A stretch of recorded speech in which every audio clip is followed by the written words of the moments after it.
all the way up to Cape Henry in Virginia. That's very close to Virginia Beach, and this is the area where you're going to feel the full force of the storm, high winds, heavy rain, and rough seas.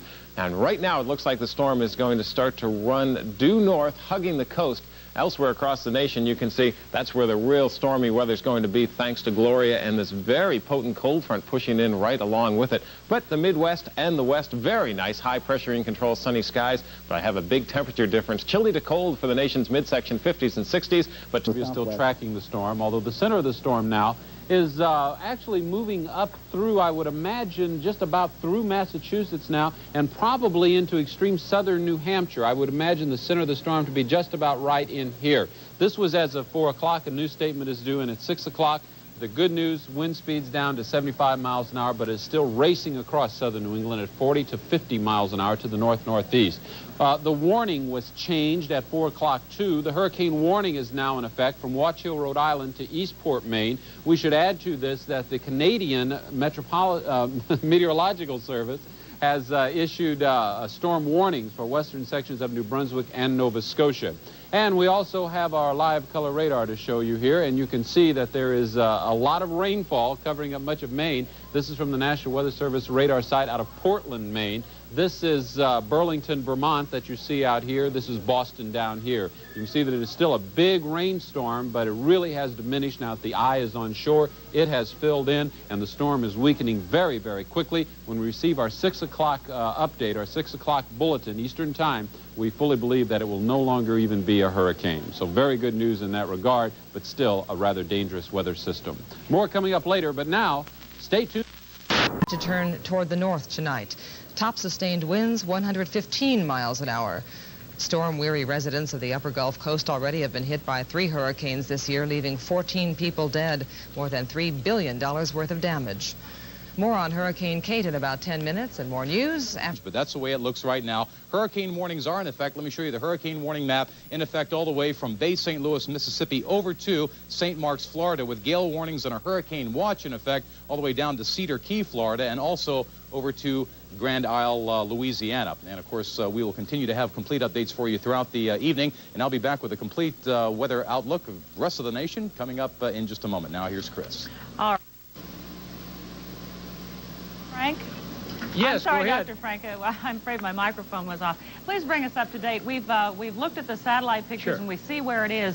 What do you expect? What can you tell people who live along those Gulf coasts? Okay, now if the storm continues to turn towards the north, as it appears it's doing right now, and as you've already had the update on it, it does look like the center to move on up towards the Florida Panhandle.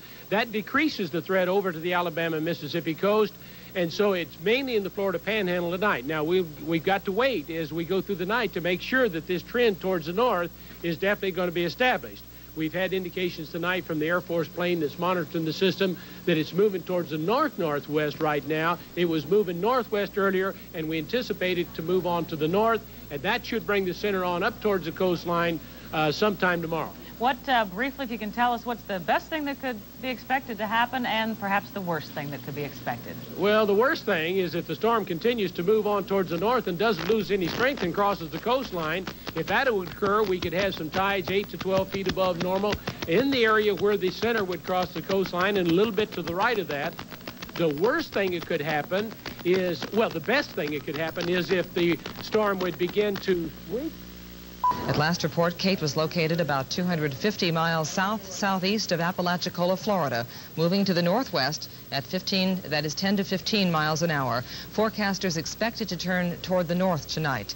Top sustained winds 115 miles an hour. Storm-weary residents of the upper Gulf Coast already have been hit by 3 hurricanes this year, leaving 14 people dead, more than $3 billion worth of damage. More on Hurricane Kate in about 10 minutes, and more news after. That's the way it looks right now. Hurricane warnings are in effect. Let me show you the hurricane warning map in effect all the way from Bay St. Louis, Mississippi, over to St. Marks, Florida, with gale warnings and a hurricane watch in effect all the way down to Cedar Key, Florida, and also over to Grand Isle, Louisiana. And of course, we will continue to have complete updates for you throughout the evening.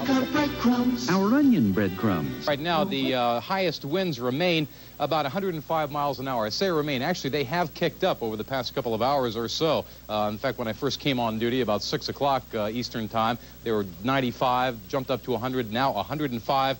Part of the reason for that, of course, is that it is moving back over open waters, warmer waters, too. And, of course, warm water is one of the key ingredients for storm development. It is centered about 150 miles west of Key West. There you can see Key West, and is moving toward the west-northwest with a forward speed of about 15 to 20 miles an hour. And very little has changed there. And it is still expected to turn gradually toward the northwest a little bit later in the day on Wednesday. Hurricane warnings remain in effect. They have not been dropped, but they remain in effect across the central and the lower Keys from Craig Key down to Key West. Gale warnings are in effect across the southwest Florida coast from Fort Myers down to Cape Sable. So again, once it moves even more into the open waters of the warm Gulf of Mexico, no doubt further strengthening can be expected. And I'll have more weather for you. We'll talk a little bit more about Kate. In fact, I'll have a more updated picture for you. These stories and more, plus a look at tomorrow's weather with meteorologist Ed Duranzik and the captain score and history highlights from Ed Baswell. Stay tuned. Channel 3 podcast.